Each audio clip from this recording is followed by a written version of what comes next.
મિત્રો લાસ્ટ લેક્ચરની અંદર આપણે સમુદ્રના પ્રવાહો વિશે વાત કરતા હતા. યાદ કરો, થોડુંક એક એનું રિવિઝન જોઈએ અને ત્યાંથી હવે આપણે આજની આપણી યાત્રા આગળ વધારીએ. તો લાસ્ટ લેક્ચરની અંદર આપણે શું જોયું? તો પહેલી વસ્તુ એ જોઈ કે ઓશન કરન્ટ્સ, સમુદ્રના પ્રવાહ એટલે શું.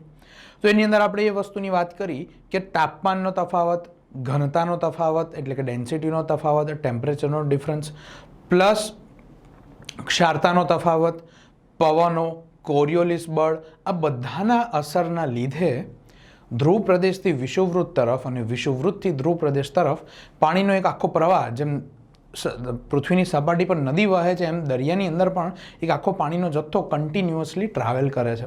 અને આ જે પાણીનો જથ્થો ટ્રાવેલ કરે છે એને આપણે શું કહીએ છીએ? મહાસાગરના પ્રવાહો અથવા તો ઓશન કરન્ટ્સ. આ એક વસ્તુ જોઈ. બીજી વસ્તુ કે ઓશન કરંટ તાપમાનના આધારે આપણે જુઓ તો બે પ્રકારના આવે.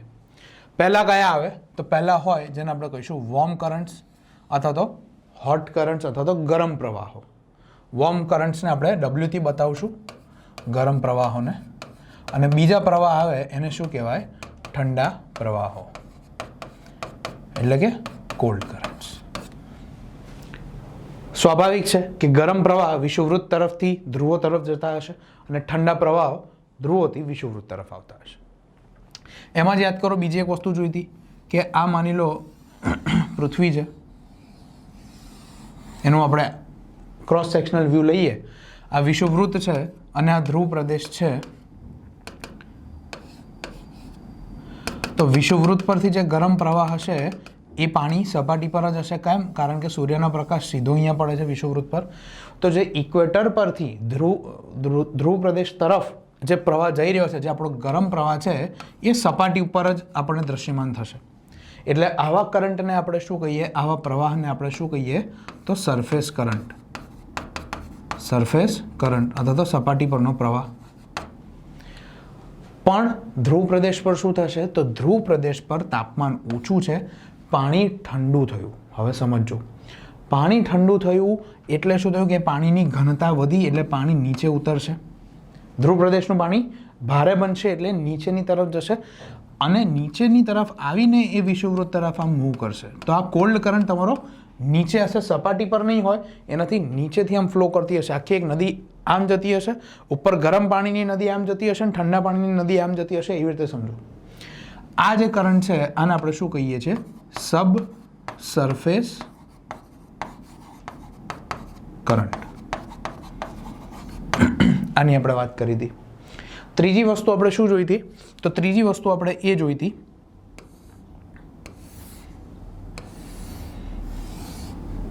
કે કોઈ બી એક ખંડ છે, માની લો. તો અહીંથી જ્યારે ઇસ્ટર્લીઝના લીધે વિષુવવૃત્તીય પ્રવાહ આમ આવતો હશે તો પાણીની સપાટી આ બાજુ વધી જશે અને આ બાજુ પાણીની સપાટી ઓછી થાય. But at the same time જ્યારે અહીંથી પાણી કોઈક આમ આવતું હશે તો અહીંયા એનું ઉપર આવશે. કેમ? તો અવરોધ લાગશે એટલે પાણી ઉપરની તરફ આવશે. આ ઘટનાને આપણે શું કહેતા હતા? અપવેલિંગ ઓફ કરન્ટ્સ. આને શું કહેવાય? અપવેલિંગ. પાણી ઉપર ઉઠે છે. કેમ? તમે ઇમેજિન કરો કે પાણીને અહીંથી આમ જ જવું છે પણ હવે અહીંયા જગ્યા નથી, અવરોધ આવી ગયો, તો આ પાણી શું કરશે? સ્વાભાવિક છે, સપાટીને સમાંતર ઉપર જશે. આ ઘટનાને શું કહેવાય? અપવેલિંગ કહેવાય. આટલી વસ્તુ આપણે લાસ્ટ લેક્ચરની અંદર જોઈ. એના પછી આપણે શું જોયેલું? તો એના પછી આપણે વાત કરી હતી શેની? તો એના પછી આપણે વાત કરી હતી ઓશન કરન્ટ્સના કન્સેપ્ચ્યુઅલ ડાયાગ્રામની. બે ખંડને આપણે રેફરન્સ તરીકે લઈને આખો એનો કન્સેપ્ટ સમજાતા કે ક્યાં હોટ કરંટ હશે અને ક્યાં કોલ્ડ કરંટ હશે, ક્યાં વોર્મ કરંટ હશે અને ક્યાં કોલ્ડ કરંટ હશે. એનું એક આખી થિયોરિટિકલ કરતાં બી એક શબ્દ વધારે સારો રહેશે કે પ્રેક્ટિકલી શું થાય છે એ આપણે કોઈ બી બે ખંડ માટે ત્યારે મૂકીને સમજી શકીએ એ માટે જોયેલા. એટલા માટે મેં તમને પહેલાં જ્યારે આપણે મહાસાગરની શરૂઆત કરી હતી ત્યારે કીધું હતું કે મહાસાગરના લોકેશન બહુ ઇમ્પોર્ટન્ટ છે. મેં એમને તમને ટાઈમપાસ માટે નહોતું કીધું કે પેસિફિકની પૂર્વમાં આ છે ને પશ્ચિમમાં આ બે ખંડ છે, એટલાન્ટિકની પૂર્વમાં આ બે ખંડ છે અને પશ્ચિમમાં આ બે ખંડ છે. ના, એનું રેલેવન્સ છેક સુધી રહેશે. ક્લિયર છે? એક વસ્તુ. બીજી વસ્તુ શું તમારે યાદ રાખવાની? તો એના માટે તમારે યાદ કરવો પડશે આપણો આબોહવા અને હવામાનનો લેક્ચર. ત્યારે જે કન્સેપ્ટ ભણેલા એ છેક સુધી કામ આવશે. કયો કન્સેપ્ટ? કે જો તાપમાન ઓછું હશે તો દબાણ કેવું હશે? વધારે હવાનું. અને તાપમાન વધારે હશે તો દબાણ કેવું હશે? ઓછું હશે. તમને થાય આ અહીંયા કેમ કામ આવ્યું? કારણ છે આપણે અહીંયા જોઈશું સમુદ્રના કોલ્ડ કરન્ટ્સ અને વોર્મ કરન્ટ્સ. હવે આ વસ્તુ અહીંયા લખી રાખજો, મગજમાં ફિટ કરી દેજો કે જો દરિયાની સપાટીનું પાણી અથવા તો દરિયાનું પાણી જે વિસ્તારમાં ઠંડુ હશે તો સ્વાભાવિક છે જો પાણી ઠંડુ હશે તો એની આસપાસની હવા પણ ઠંડી હશે. જો હવા ઠંડી હશે તો એ હવા ભારે બનશે અને ભારે હવા નીચે બેસે એટલે એ દરિયાની સપાટી પર દબાણ કેવું થશે? વધારે. એટલે જ્યાં જ્યાં પણ તમને કોલ્ડ કરંટ હશે ત્યાં પ્રેશર કેવું હશે? High pressure. કેવું હશે? High pressure. સિમ્પલ એક્ઝામ્પલ, ધ્રુવ પ્રદેશ યાદ કરો. આપણે ધ્રુવ પર પોલર હાઈ પ્રેશર બેલ્ટ ભણ્યા હતા, ધ્રુવ વૃત્તીય ગુરુદાબ પટ્ટ. કેમ ત્યાં પ્રેશર વધારે છે? તો ત્યાં ઠંડી છે. ઠંડી છે, બરફ છે, પાણી બરફીલું છે, તો એના સંપર્કમાં આવેલી હવા કેવી હોવાની? ઠંડી હોવાની. એ હવા ઠંડી છે, એના અણુઓ એકબીજાની નજીક આવી ગયા તો એ સપાટીની નજીક રહેશે.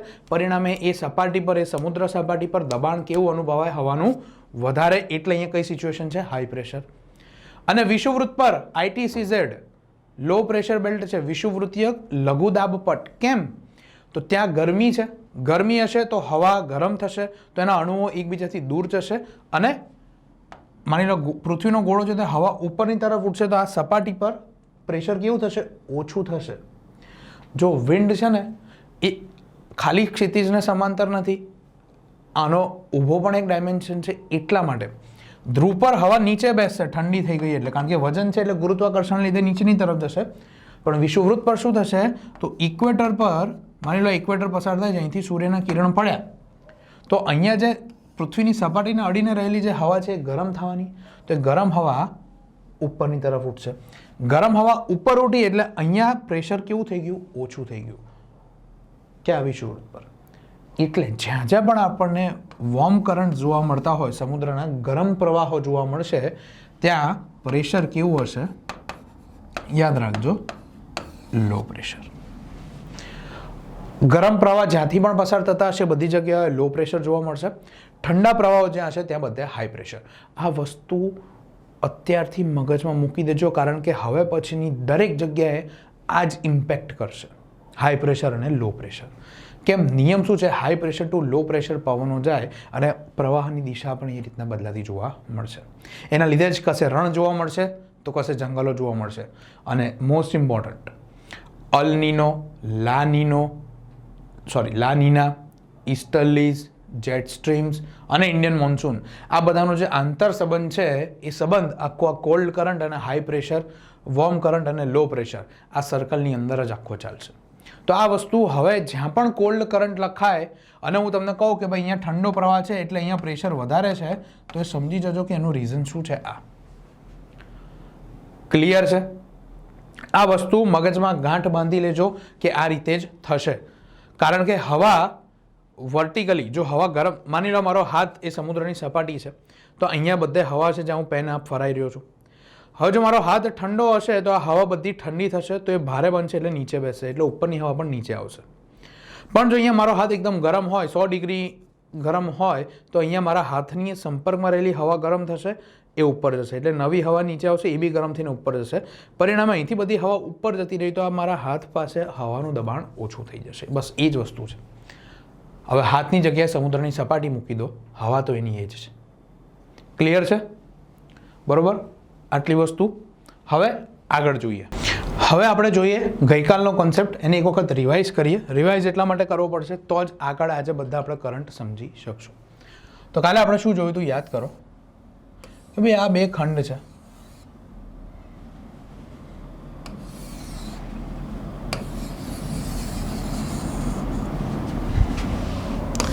અહીંથી શું પસાર થાય છે? આપણો ઇક્વેટર, વિષુવવૃત્ત. યાદ કરજો. હવે પહેલાં આપણે વાત કરશું કોની? વોર્મ કરંટની, ગરમ પ્રવાહોની.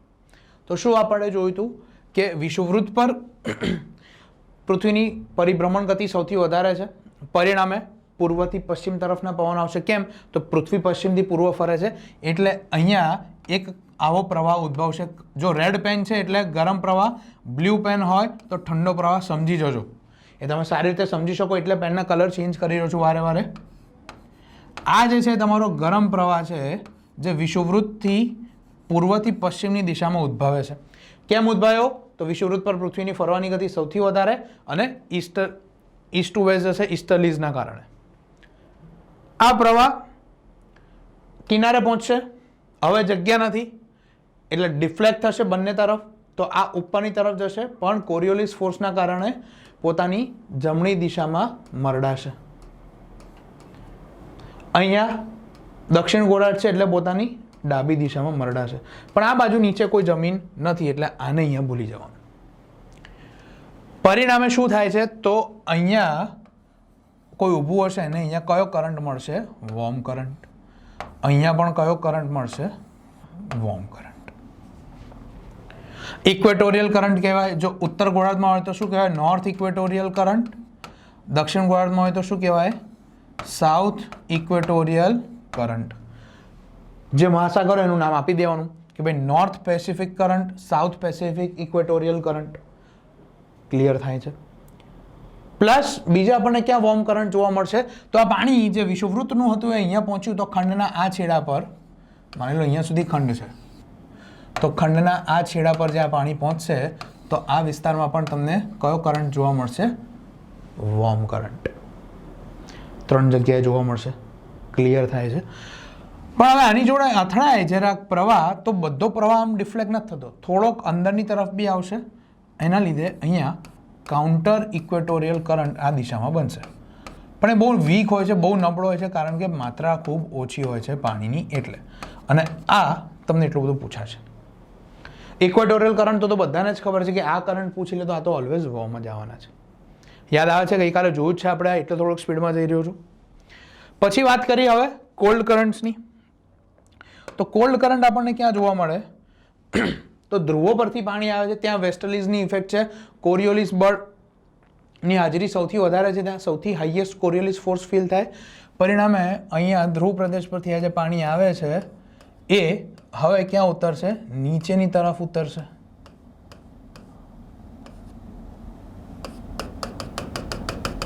કઈ આ રીતે એ પણ પોતાની જમણી બાજુ મરડાશે. કોરિયોલિસ બળ નોર્ધન હેમિસ્ફિયરમાં જમણી બાજુ જ લાગશે ગતિની, પવનની જોડે જોડે જ આવશે. પરિણામે ખંડના આ છેડા પર કયો કરંટ અનુભવાય? અહીંયા કોલ્ડ કરંટ. કયો કરંટ? Cold current. આ જ પ્રવાહ આગળ છેક અહીંયા સુધી પહોંચશે તો આ છેડા પર અહીંયા તમને કયો કરંટ અનુભવાશે? Cold current.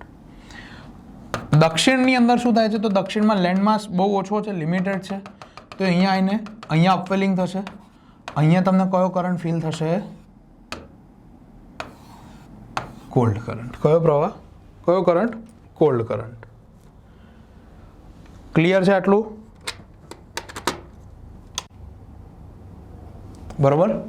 તો આ કોલ્ડ કરંટ, આ ડાયાગ્રામ આપણે ગઈકાલે જોયો છે.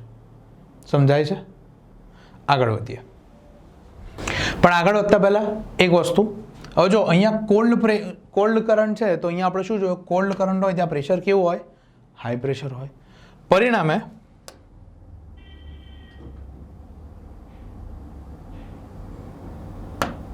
તમે જુઓ અહીંયા હવાનું પ્રેશર કેવું છે? હાઈ પ્રેશર છે, એટલે હવા નીચે બેસે છે. અહીંયા હવા નીચે બેસે છે કારણ કે હાઈ પ્રેશર છે. પરિણામે શું થશે કે આ અહીંયા ઠંડી હવા નીચે આવી, ઠંડી હવા નીચે ઉતરી તો અહીંયા બાષ્પીભવન થશે સમુદ્ર જળનું? નહીં થાય. તાપમાન ઓછું છે એટલે બાષ્પીભવન નહીં થાય.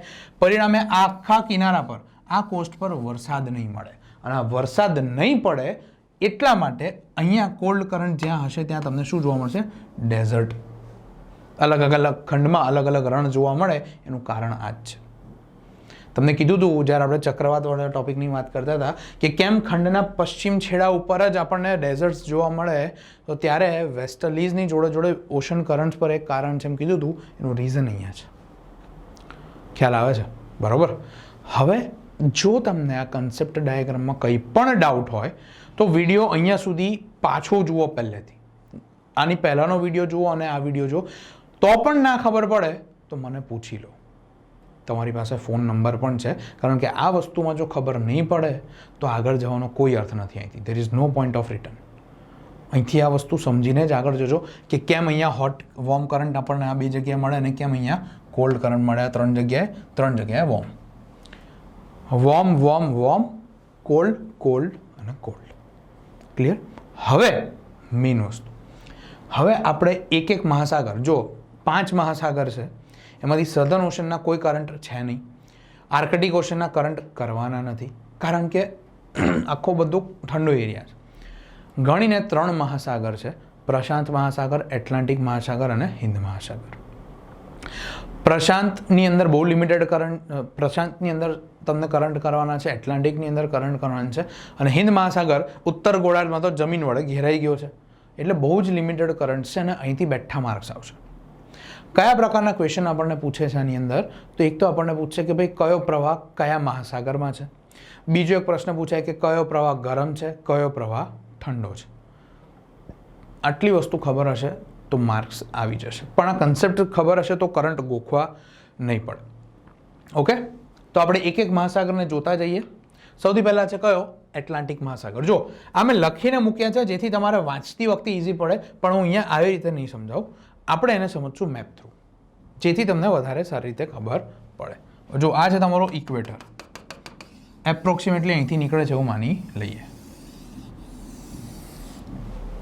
ધ્યાન આપજો, પૂરેપૂરું ફોકસ અહીંયા રાખજો. આ છે તમારો સાઉથ અમેરિકા ખંડ, આ છે તમારો નોર્થ અમેરિકા ખંડ, આ છે તમારો આફ્રિકા ખંડ, આ છે તમારું યુરોપ. ક્લિયર? આટલું તો ખબર જ છે તમને. ધ્યાન આપજો. સૌથી પહેલા વાત કરીએ વોર્મ કરન્ટ્સની, ગરમ પ્રવાહોની. વિષુવવૃત્તની ઉપરનો જે મહાસાગર છે એને કહેવાય છે નોર્થ એટલાન્ટિક ઓશન. વિષુવવૃત્તની દક્ષિણમાં છે એને કહેવાય સાઉથ એટલાન્ટિક ઓશન. આખો છે એને આપણે શું કહીએ છીએ? Atlantic ocean. ધ્યાન આપજો. અહીંયા શું થશે? અહીંયા તો ઇક્વેટોરિયલ કરંટ આવવાનો કઈ દિશામાં? પૂર્વથી પશ્ચિમ. તો ઇક્વેટોરિયલ કરંટ આપણો આ દિશામાં આવી રહ્યો છે, અહીંથી આ દિશામાં આવી રહ્યો છે. પરિણામે અહીંયા આ કોસ્ટ પર આપણને જોવા મળશે કરંટ, જેને તમે શું કહેશો? અહીંયા દેશ કયો છે? બ્રાઝિલ. તો આ થઈ ગયો તમારો બ્રાઝિલ કરંટ. આ પ્રવાહ અહીંથી ઉપરની તરફ અપવેલિંગ થશે. આ જે બધા ટાપુઓ છે આ છે તમારા એન્ટિલીઝ ટાપુઓ અથવા તો વેસ્ટ ઇન્ડિઝ ટાપુઓ. વેસ્ટ ઇન્ડિઝ અથવા તો કેરેબિયન આઇલેન્ડ છે. વેસ્ટ ઇન્ડિઝ જે આપણે ક્રિકેટ ટીમની વાત કરીએ, કેરેબિયન આઇલેન્ડ્સ, એને એન્ટિલીઝ આઇલેન્ડ પણ કહેવાય. તો અહીંયા જે છે એ છે તમારો કયો પ્રવાહ? એન્ટિલીઝ પ્રવાહ. કયો પ્રવાહ? એન્ટિલીઝ પ્રવાહ. એક બ્રાન્ચ આમ જશે, એક બ્રાન્ચ આમ જશે. અહીંયા આવેલું છે યુએસની અંદર કોણ? ફ્લોરિડા. તો આ તમારો થઈ ગયો કયો કરંટ? Florida current. જો આ હોટ કરંટ જ છે, કેમ? તો આ ગરમ પાણી ઉપર જઈ રહ્યું છે. હવે ફ્લોરિડા કરંટ અને એન્ટિલીઝ કરંટ એ બંને ભેગા થાય એટલે સ્ટ્રોંગ બન્યા. આપણે જોયું હતું કે કરંટ જ્યારે સ્ટ્રોંગ બની જાય અને આગળ જશે તો સ્ટ્રોંગ કરંટ બની ગયો, તો હવે એને શું કહેવાય? સ્ટ્રીમ કહેવાય. અને અહીંયા ગલ્ફ ઓફ મેક્સિકો છે, મેક્સિકોનો અખાત, નોર્થ અમેરિકા અને સાઉથ અમેરિકાની વચ્ચે કશે મેક્સિકો છે અહીંયા, તો આ મેક્સિકોનો અખાત છે, તો આને શું કહેવાશે? Gulf stream. જો જીપીએસસી ક્લાસ 1-2 2017ની પ્રિલિમમાં પ્રશ્ન હતો કે ગલ્ફ સ્ટ્રીમ કેવો પ્રવાહ છે, ગરમ કે ઠંડો? નસીબથી લોકોના અમુકના તો આન્સર સાચા પડ્યા હતા, ગરમ પ્રવાહ. કારણ કે એમણે લોજિક શું લગાવ્યું હતું કે ગલ્ફ સ્ટ્રીમ એટલે ગલ્ફ દેશ હોય, ગલ્ફ કન્ટ્રીઝ હોય. હવે ગલ્ફ કન્ટ્રી આપણે કોને કહીએ? સાઉદી અરેબિયાને એ વાળો રિજિયનને. એ કુદરતી ગરમ જ છે, તો ભગવાનની દયાથી ઘણા બધાના જવાબ સાચા પડ્યા કે એ લોકો એ લોજિક લગાવ્યું. હકીકતમાં યાદ રાખજો, ગલ્ફ સ્ટ્રીમ ક્યાં આવેલી છે? મેક્સિકોના અખાત પાસે ગરમ પ્રવાહ છે. અને આ ગલ્ફ સ્ટ્રીમ આગળ જશે, હવે વીક પડશે એટલે એનું ડ્રિફ્ટિંગ ચાલુ થશે. એ અલગ અલગ બ્રાન્ચીસમાં આમ ડિવાઈડ થશે. અને આ ડ્રિફ્ટ અહીંયા યુરોપની અંદર નોર્વે નામનો દેશ છે, નોર્વે, સ્વીડન, ફિનલેન્ડ. તો આ નોર્વે પાસે આવે ત્યાં એને શું કહેવાય છે? Norwegian drift. શું કહેવાય? Norwegian drift. આ એટલાન્ટિકના, ઉત્તર એટલાન્ટિકના પ્રવાહ છે. જો સિમ્પલ, ફરીથી ઇક્વેટરથી ગરમ પ્રવાહ આવ્યો, અહીંથી ઉપર ગયો, તો ઉપર એના એક એન્ટિલીઝ ટાપુ પાસે બ્રાન્ચ પડી, એને શું કહેવાય? એન્ટિલીઝ કરંટ. બીજો ફ્લોરિડા બાજુ ગયો, તેને શું કહેવાય? Florida current. એન્ટિલીઝ અને ફ્લોરિડા બંને ભેગા થયા અને શું બનાવે છે? મેક્સિકોના અખાત પાસે ગલ્ફ સ્ટ્રીમ. ગલ્ફ સ્ટ્રીમ પણ કેવી છે? ગરમ. એ લોકો આગળ વધે છે અને એ જ દિશામાં જઈ રહ્યા છે ઉપર, અને ત્યાં નોર્વે પાસે જઈને એ સ્ટ્રીમ નબળી પડે અને શું બની જાય છે? ડ્રિફ્ટ. Norwegian drift. ડ્રિફ્ટ એટલે કે છૂટું આમ અલગ અલગ ફાંટામાં ડિવાઈડ થઈ જાય છે નોર્વે. જોઈ લો, વોર્મ વોર્મ વોર્મ ડાયાગ્રામ આપણો કન્સેપ્ચ્યુઅલ હતો, તેની જોડે મેચ કરે છે. જુઓ, વોર્મ વોર્મ વોર્મ. અહીંયા બ્રાઝિલ કરંટ ગરમ, એન્ટિલીઝ કરંટ ગરમ, ફ્લોરિડા. હવે અંદર અંદર એ લોકો ડિવિઝન થયું. એવું નહીં કારણ કે સર તમે તો અહીંયા વોર્મ વોર્મ વોર્મ કીધેલું, તો અહીંયા warm warm warm warm warm કેમ આવ્યું? વસ્તુ છે કે આ ભાગમાં ગરમ પ્રવાહ જ મળશે, અહીંયા પણ ગરમ મળશે અને ત્યાં પણ ગરમ મળશે. એની બધી બ્રાન્ચીસ ડિવાઈડ થઈ કારણ કે ખંડની રચના એવી છે. ભૂમિ ભાગનો અવરોધ નડે એટલે પાણી કપાય. તમે માની લો પાઇપમાંથી ફૂલ સ્પીડમાં પાણી જઈ રહ્યું છે, વચ્ચે ઈંટ મૂકી દો તો અડધું પાણી આમથી જશે, અડધું આમથી જશે. એવું જ છે. ટાપુ આવી ગયા તો અડધું પાણી આમ ગયું ને અડધું પાણી આમ ગયું, પાછા બંને ભેગા તો થઈ ગયા. ખ્યાલ આવે છે? આ ઉત્તરની અંદર આટલા છે, દક્ષિણમાં આ એક જ છે. કયો? Brazil current. બ્રાઝિલના કિનારે છે એટલે શું કહેવાય એને? Brazil current. હવે વાત કોની કરીએ? ઠંડા પ્રવાહોની. ધ્યાન આપજો, કોલ્ડ કરંટ્સ. તો અહીંયાથી પાણી આવે છે, આ પાણી અહીંયા આમ ઉતરશે, અહીંયા આમ પાણી ઉતર્યું તો અહીંયા કેનેડાનો એક પ્રાંત છે લેબ્રાડોર. લેબ્રાડોર એન્ડ ન્યૂફાઉન્ડલેન્ડ ટેરેટરી છે કેનેડાની, જ્યાંથી લેબ્રાડોર કૂતરા આવ્યા છે. લેબ્રાડોર ઇન્ડિયાના કૂતરા નથી. અને પર્સનલી હું તો એવું રેકમેન્ડ કરીશ કે લેબ્રાડોર્સ તમે પરચેઝ ના કરવા જોઈએ. એ બિચારા ઠંડા પ્રદેશના પ્રાણી છે, તમે એને ઇન્ડિયામાં લાવો છો. અહીંયા અમદાવાદમાં 45 ડિગ્રી ગરમી હોય, લેબ્રાડોર બિચારની હાલત ખરાબ હોય, આખો હાફે હફીને થાકી જાય. એ આપણા ક્લાઇમેટ માટે બનેલા ડોગ્સ નથી. એ છે સાઇબેરિયન હસ્કી લાવે છે લોકો.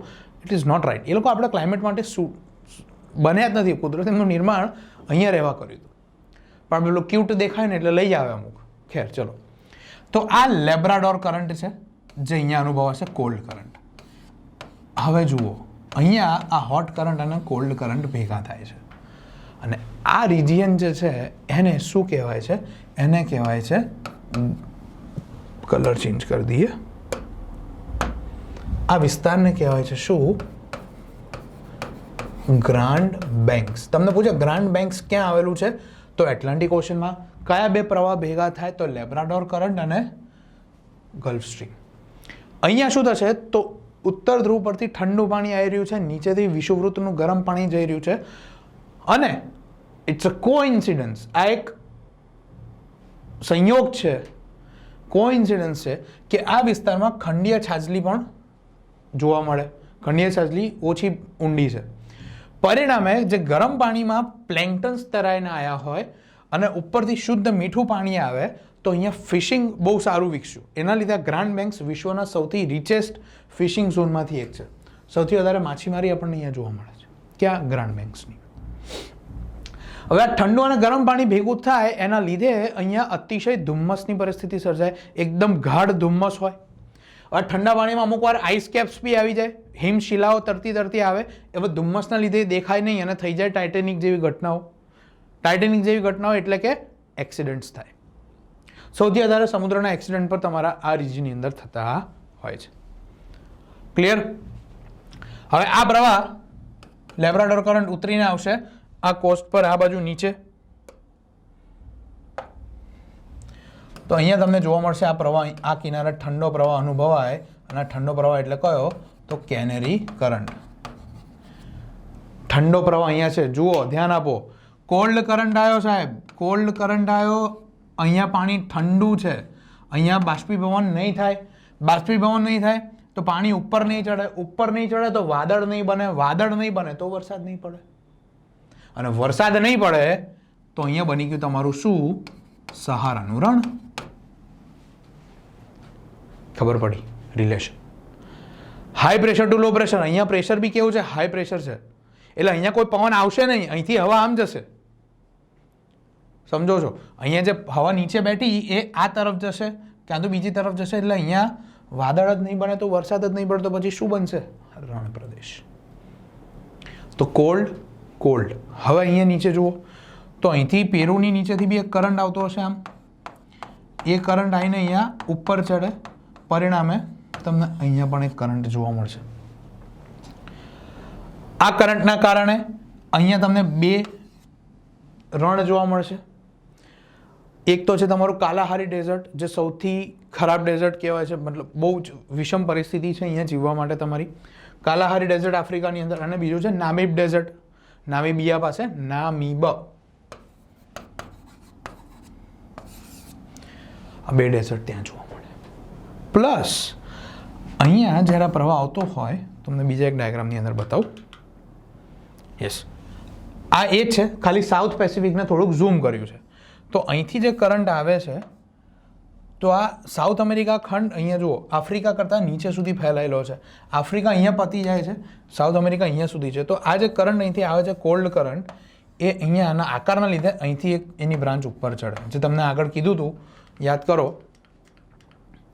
ગઈકાલના લેક્ચરમાં, કે અહીંયા બી કોઈક વાર કોલ્ડ કરંટ જોવા મળે અવરોધના લીધે. એ જ વસ્તુ છે.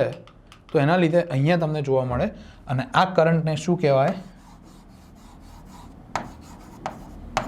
ફોકલેન્ડ કરંટ. કયો કરંટ? ફોકલેન્ડ કરંટ.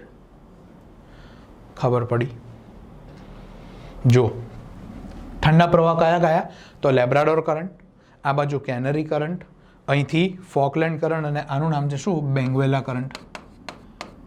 બેંગ્વેલા કરંટ. સમજાય છે? આશા રાખું કે ખબર પડી હશે. તો એટલાન્ટિકના કરંટ આ. હવે જો તમે કન્સેપ્ટ ડાયાગ્રામ સમજાશો તો આ બહુ ઇઝીલી યાદ રાખી શકશો, નહીતર ગોખવા પડે.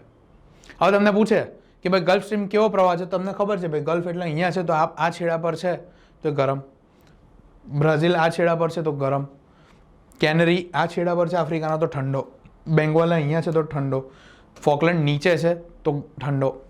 આ રીતે કામ ચાલે. ખબર પડે છે? બરાબર. હવે જો ઠંડા પ્રવાહ કયા છે? તો લેબ્રાડોર, કેનરી, બેંગ્વેલા અને ફોકલેન્ડ. લેબ્રાડોર, કેનરી, બેંગ્વેલા અને ફોકલેન્ડ. સમજી ગયા? બીજો એક ડાયાગ્રામ જોઈએ. વસ્તુ એ જ છે, બીજી જગ્યાએથી આમાં ડ્રો કરેલું છે. આફ્રિકા ખંડ, સાઉથ અમેરિકા કોન્ટિનેન્ટ, મહાસાગર કયો છે? આ સાઉથ એટલાન્ટિક, વિષુવવૃત્તથી દક્ષિણનો એટલાન્ટિક. તો જો આ કયો કરંટ છે? સાઉથ ઇક્વેટોરિયલ કરંટ આ દિશામાં આવ્યો, ગરમ પ્રવાહ નીચે ઉતરશે એટલે અહીંયા બ્રાઝિલ કરંટ જોવા મળશે. બ્રાઝિલના છેડા પર એટલે અને શું કહેવાય? Brazil current. કેવો છે? આ જે પ્રવાહ છે એ ગરમ પ્રવાહ. અહીંયા નીચેથી જે પાણી આવે છે આ ફોકલેન્ડ કરંટ, ઠંડો પ્રવાહ. West wind drift. કેમ? તો વેસ્ટર્લીઝના લીધે જાય છે એટલે વેસ્ટ વિન્ડ ડ્રિફ્ટ કહેવાય. એ ઉપર જશે બેંગ્વેલા કરંટ, નામીબ ડેઝર્ટ અને કાલાહારી ડેઝર્ટ. આ ઉત્તર એટલાન્ટિક ઓશન, નોર્થ એટલાન્ટિક. તો જો નોર્થ ઇક્વેટોરિયલ કરંટ, આ પેલો કાઉન્ટર ઇક્વેટોરિયલ કરંટ. આ ઉપર ગયું એન્ટિલિસ ટાપુ પાસે આવ્યો તો આને શું કહેવાય? એન્ટિલિસ કરંટ. અહીંયા ફ્લોરિડા કરંટ, એ ભેગા થાય શું બને? Gulf stream. શું બનશે? Gulf stream. ઉપરથી લેબ્રાડોર કરંટ આવે છે, નીચેથી ગલ્ફ સ્ટ્રીમ જાય છે, ભેગા થાય છે, શું બને છે? અહીંયા જુઓ ગ્રાન્ડ બેંક્સ. શું બને છે? Grand banks. ત્યાંથી આગળ જશે, શું બનશે? નોર્થ એટલાન્ટિક ડ્રિફ્ટ, અને અલ્ટિમેટલી શું બનશે? Norwegian current. જુઓ અહીંયા જ્યારે આ પ્રવાહના ભાગ પડે છે તો એને નોર્થ એટલાન્ટિક ડ્રિફ્ટ તરીકે પણ ઓળખાય છે. અને નોર્વે પહોંચતા એને અહીંયા શું કહેવાશે? કરંટ. એક ભૂલ થઈ ગઈ હતી, slip of tongue. Norwegian drift નહીં, નોર્વેજિયન કરંટ કહેવાય છે, નોર્વેના કિનારા પર ઉપર. ખબર પડી ગઈ? હવે આ જે અહીંયા ઉપર વેસ્ટ વિન્ડ ડ્રિફ્ટ જતી હોય પોલર રિજનમાંથી ઠંડુ પાણી, એમાંથી થોડુંક આમ નીચે ઉતરે તો અહીંયા ગ્રીનલેન્ડના કિનારે એને શું કહેવાય છે? East Greenland current. ગ્રીનલેન્ડના પૂર્વ છેડા પરથી નીચે આવે તો એને શું કહેવાય છે? East Greenland current. પણ એટલું બધું ઇમ્પોર્ટન્ટ નથી. આટલા કરંટ ઇમ્પોર્ટન્ટ છે. બીજી એક વસ્તુ તમે અહીંયા જુઓ તો આ રિજિયનમાં તમને કોઈ જ કરંટ જોવા નથી મળતો. કોઈ કરંટ નથી. સેમ વે અહીંયા પણ કોઈ કરંટ નથી. તો એની ખાસિયત છે, વાંચો, કે એટલાન્ટિક મહાસાગરની અંદર ઉત્તર ગોળાર્ધમાં 20 થી 40 ડિગ્રી ઉત્તર અક્ષાંશ અને 55 થી 75 ડિગ્રી એટલે 20-20નો છે. જો 20 થી 40 એટલે 20નો ડિફરન્સ, 55 થી 75 એટલે 20નો ડિફરન્સ, 55 થી 75 આ રેખાંશ છે, આ અક્ષાંશ છે, એટલે તમને લોકેશન આપી કે આ બે અક્ષાંશ અને આ બે રેખાંશની વચ્ચેના વિસ્તારમાં કોઈ પણ પ્રવાહ જોવા મળતો નથી. આ વિસ્તારને શું કહેવાય છે? સારગાસો સમુદ્ર. જોઈ લો, સારગાસો સી. અહીંયા તમને શું જોવા મળે છે ખબર છે? ઘાસ જોવા મળે છે, સી ગ્રાસ જોવા મળે, એને સારગાસો ઘાસ પણ કહેવાય છે. કેમ અહીંયા આવું છે એ કોઈને ખબર નથી. ક્યાં જોવા મળે તો યાદ રાખજો, નોર્ધન હેમિસ્ફિયરમાં. સાઉથમાં છે પણ એનું બહુ ફિક્સ લોકેશન નથી, એટલે એના વિશે બહુ વધારે માહિતી મળી શકી નથી. ક્લિયર? તો એટલાન્ટિકમાં આટલી વસ્તુ તમારે યાદ રાખવા. સેકન્ડ જોઈએ, આપણો ઓશન. આપણો એટલે કે હિન્દ મહાસાગર. તો જુઓ હવે અહીંયા અહીંથી કંઈક આમ આપણું ઇક્વેટર, સોરી કલર ચેન્જ કરી દઈએ. સૌથી ઇઝી છે આ હિન્દ મહાસાગર. કેમ? બહુ લિમિટેડ કરંટ આપણે જોવાના છે એટલે. અહીંથી કંઈક આપણો ઇક્વેટર જઈ રહ્યો છે ધારો કે. હવે હિન્દ મહાસાગરની અંદર શું પરિસ્થિતિ છે કે ઉત્તરમાં બધે જમીનનો ભાગ છે, આટલો આખો એરિયા, તો ઉપરથી કશેથી ઠંડો પ્રવાહ આવવાનો નથી, એટલે અહીંયા કોઈ કોલ્ડ કરંટ નોર્ધન પાર્ટમાં જોવા મળશે નહીં મળે. હિન્દ મહાસાગરમાં ફક્ત અને ફક્ત એક જ કોલ્ડ કરંટ છે. આખા હિન્દ મહાસાગરમાં એક જ કોલ્ડ કરંટ, બીજા બધા હોટ કરંટ. કયો કોલ્ડ કરંટ? તો અહીંથી જે પોલર રિજનમાંથી ઠંડુ પાણી વેસ્ટ વિન્ડ ડ્રિફ્ટ તરીકે જેને આપણે ઓળખીએ એ આવે છે, એ આવશે અને એ ઓસ્ટ્રેલિયાના કોસ્ટ પર ઉપર ઉઠશે રેઝિસ્ટન્સના લીધે. પરિણામે આ ઓસ્ટ્રેલિયાનો કયો છેડો છે? પશ્ચિમનો છેડો છે. તો આ કરંટનું નામ શું છે ખબર છે? West Australian current. West Australian current. કેવો કરંટ છે? Cold current. કોલ્ડ કરંટ છે તો ડેઝર્ટ બી આવશે. જો વર્લ્ડ જ્યોગ્રાફી અલગથી ના ભણાય અને આ રીતના જોડે જ જોતા જવું પડે તો વધારે યાદ રહેશે. પૂછે ઓસ્ટ્રેલિયામાં કયું ડેઝર્ટ છે? તો ગ્રેટ વિક્ટોરિયા ડેઝર્ટ અહીંયા જ આવેલું છે. પૂછી લે આફ્રિકામાં કયું ડેઝર્ટ છે? તો અહીંયા નામીબ ડેઝર્ટ હતું, એની બાજુમાં અટાકામા ડેઝર્ટ, સોરી કાલાહારી ડેઝર્ટ હતું, ઉપર સહારાનું ડેઝર્ટ હતું. ખ્યાલ આવે છે? એના રીઝન અહીંયા છે, કોલ્ડ કરંટ છે અહીંયા છે. આ એક જ ઠંડો પ્રવાહ છે આખા હિન્દ મહાસાગરમાં. બાકીના કેવા છે? આપણા હોટ કરંટ છે. કયા કયા? જુઓ અહીંયા આ તમારો ઇક્વેટોરિયલ કરંટ આમ જઈ રહ્યો છે, બટ ઓબ્વિયસ છે આમ, અહીંથી આમ. આ જે ઇક્વેટોરિયલ કરંટ છે અહીંયા મડાગાસ્કર પાસે આવીને બે બ્રાન્ચમાં ડિવાઈડ થઈ જશે. એક બ્રાન્ચ આમ આવશે, એક બ્રાન્ચ આમ આવશે. બસ નામ જુઓ. મોઝામ્બિકના કિનારેથી આવે છે તો આ કરંટને શું કહેવાશે? બોલો, સમજી ગયા? Yes, Mozambique current. મડાગાસ્કર છે ટાપુ, એના કિનારેથી આવે છે, એને શું કહેવાય છે?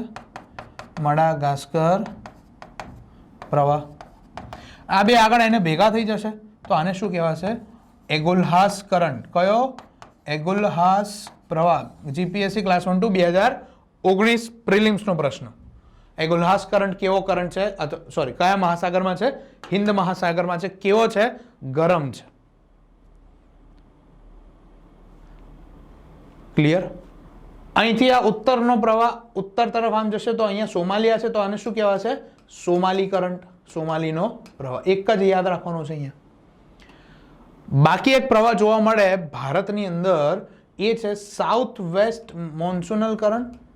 જ્યારે આપણને સાઉથ વેસ્ટ મોન્સૂનના પવન આવે તો એની સાથે આવે અને એ જ પવન પાછળ થાય ત્યારે નોર્થ ઈસ્ટ કરંટ. પણ એટલા બધા પ્રોમિનન્ટ નથી, કાયમી નથી, એટલે એની બહુ ચર્ચા કરવાની જરૂર નથી. મેઇન પ્રવાહ આટલા છે. ક્યાંના? હિન્દ મહાસાગરના. જો મડાગાસ્કર પ્રવાહ, સોમાલી પ્રવાહ, મોઝામ્બિક પ્રવાહ અને વેસ્ટ ઓસ્ટ્રેલિયા કરંટ. કયો? West Australian current. જોઈ લો. મોઝામ્બિકના કિનારે છે મોઝામ્બિક કરંટ. મડાગાસ્કર છે, એ બે ભેગા થયા, એને શું કહેવાય છે? એગોલ્હાસ કરંટ. આ ઠંડો પ્રવાહ અહીંયા આવ્યો, વેસ્ટ ઓસ્ટ્રેલિયન કરંટ. આ નોર્થ ઇક્વેટોરિયલ કરંટ જે પરમેનન્ટ છે, સાઉથ ઇક્વેટોરિયલ કરંટ પરમેનન્ટ છે. અહીંયા જે છે એને આપણે શું કહીએ છીએ? Somali current. પતી ગયું. કયો હતો મહાસાગર? હિન્દ મહાસાગર. હવે સૌથી ઇમ્પોર્ટન્ટ પ્રશાંત મહાસાગર. એનો મેં કોઠો અહીંયા બનાવેલો છે, પહેલાં સમજો. અને પ્રશાંત એટલે ભયંકર અગત્યનો છે કારણ કે જે અલ નીનો અને લા નીનાની ઘટના છે, ભારતનું ચોમાસું જે છે કે અહીંયા આપણે ઇન્ડિયામાં વરસાદ કેટલો મેળવશું એ બધી વસ્તુ નક્કી કરવાની શરૂઆત આપણે પેસિફિક ઓશનના કરંટથી કરવી પડશે. તો પૂરેપૂરો ધ્યાન અહીંયા રાખજો. બરોબર છે? જુઓ, અહીંથી આપણો પસાર થાય છે, માની લો ઇક્વેટર થોડોક નીચેથી છે, બરો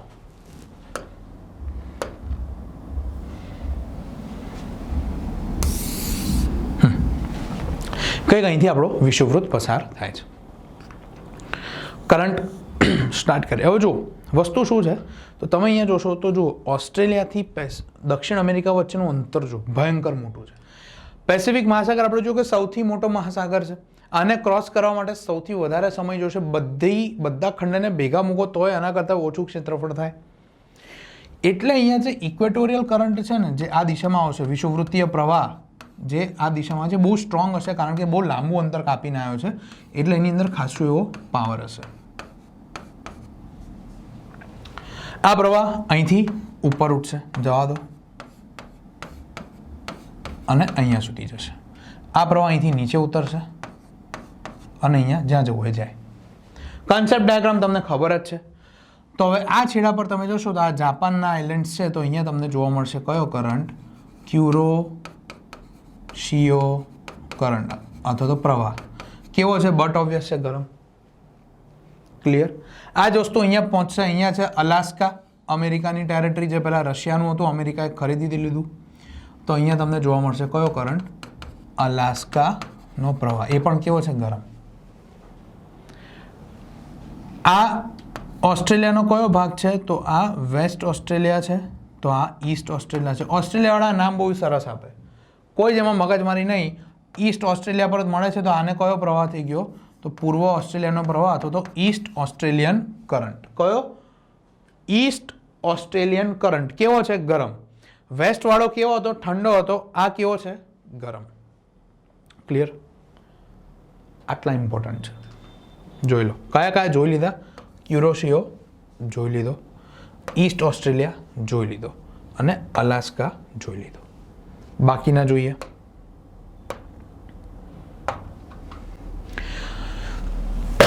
સોરી, અહીંથી પાણી આવી રહ્યું છે, ગરમ ઠંડુ પાણી.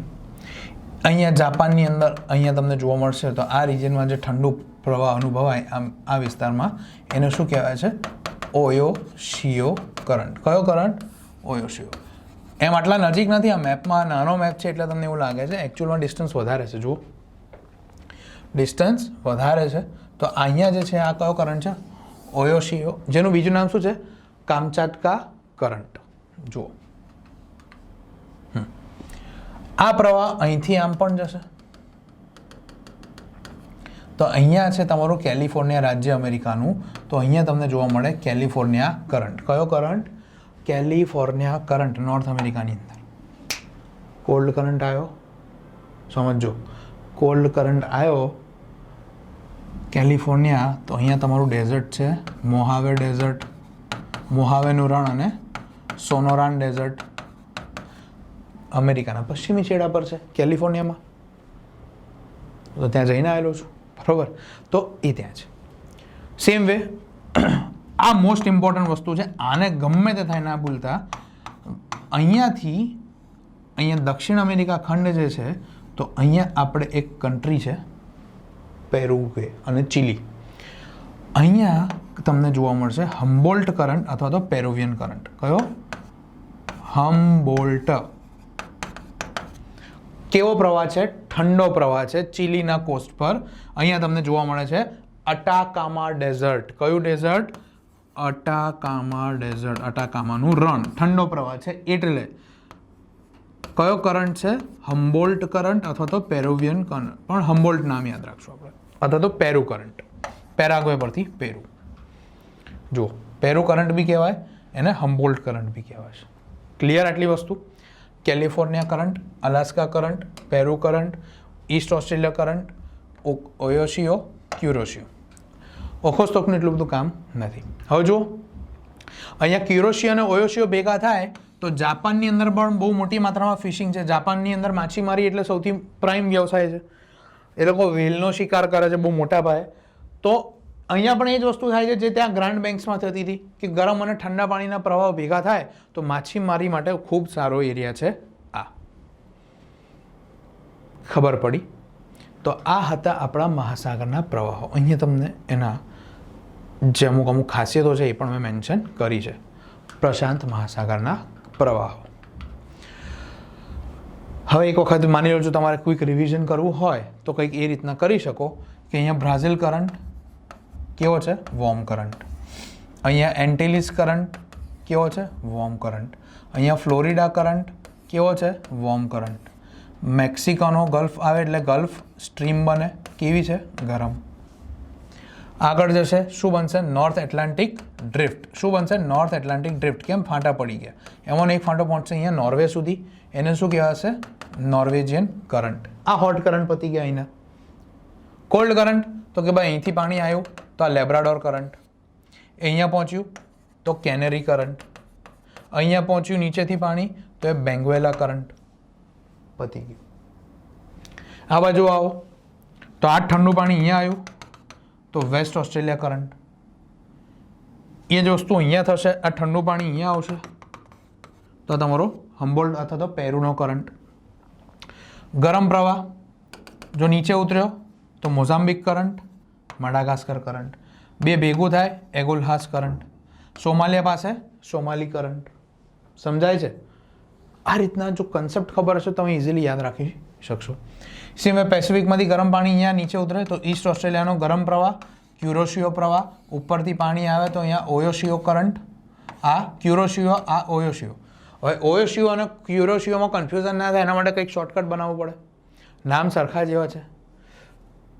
તો જો કોલ્ડ, તો કોલ્ડમાં ઓ આવે એટલે ઓયોશિયો કેવો છે? Cold current. સિમ્પલ એવું યાદ રાખી શકો. Cold current. આ બાજુ આ જ પાણી આમ જશે, અહીંયા ઉતરશે તો California state, Mojave desert, Sonoran desert, કેલિફોર્નિયાનો કોલ્ડ કરંટ. એ જ વસ્તુ હવે ઇક્વેટરના કરંટ થઈ ગયા આપણા. ઇક્વેટરનો એક કરંટ અહીંયા સુધી આવી ગયો. ઉપર જશે તો એને અહીંયા શું કહીશું આપણે? આ તરફ અલાસ્કા કરંટ. જે આ કરંટ ક્યુરોશિયોનો ઉપર જશે અહીંયા આવશે અલાસ્કા કરંટ. સમજાય છે? તો આ હતા તમારા મહાસાગરના પ્રવાહો. ક્લિયર થઈ ગયું? હવે આ જ મહાસાગરના પ્રવાહમાં અહીંયા પેરુના કોસ્ટ પર કોલ્ડ કરંટ છે, ઓસ્ટ્રેલિયામાં હોટ કરંટ છે, વોર્મ કરંટ છે. એ બંનેના લીધે અહીંની જે સિચ્યુએશન બને એ ભારતના ચોમાસા પર કઈ રીતે ઇમ્પેક્ટ કરે એ વાત એટલે અલ નીનોની વાત. ક્લિયર? તો એ આપણે જોઈશું નેક્સ્ટ લેક્ચરની અંદર. આપણા ઓશન કરન્ટ્સ ક્યાંક ને ક્યાંક અહીંયા કમ્પ્લીટ થાય છે. જો આ ટોપિક ખૂબ જ ઇમ્પોર્ટન્ટ છે.